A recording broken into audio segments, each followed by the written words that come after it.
Speaking of bad tempers, this next poem is entitled Gothic Barkley. Some of you may remember this commercial. It was a Nike commercial, black and white, very dark, very serious, where he confessed that he was not a role model and kids should not look up to him. And so I started thinking about that commercial and wrote a response to it. And it's dedicated to my son, Avery Langston, who just turned 3 months a few days ago. Gothic Barkley. In that black and white Nike commercial, the one in which Barkley denounced himself as a role model, I saw him as a gargoyle perched on a low post block, both elbows extended like wings, ready to box out responsibility for hurling profanity as stale as popcorn. Barkley confessed he wasn't paid to be a role model. But 20 plus years later, I see Gothic Barkley as a lookout, encouraging boys to peer through the glamour of popping championship champagne and see the NBA for what it truly is. A place where McDonald's high school All-Americans who have started every game since 6th grade will be exceptional enough to have 12th man status on an NBA team that only plays 9 players.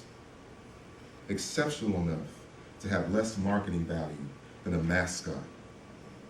Avery, by the time you see the ad, the whole desolate gym aura, the black and white cinematography, intense as Gothic Barkley's grunts and the rebounds he snatches with authority. You might find the imagery annoying, like the constant sneaker squeaks you hear in the background. Here's the intimidating truth.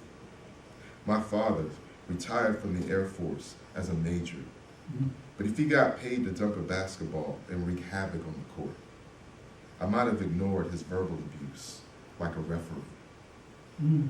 Think of this poem as a late, late whistle. Parents should be role models, but I feel like Gothic Barkley wanted to say more. And just because the head of my household refuses to man up, I shouldn't expect the Nikes on his feet to transform an alcoholic into Time Magazine's Father of the Year.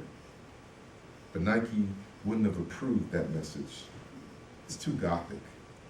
Scarier than a Victorian novel about how lightning can bring the dead back to life, but can't resurrect the decaying relationship between father and son.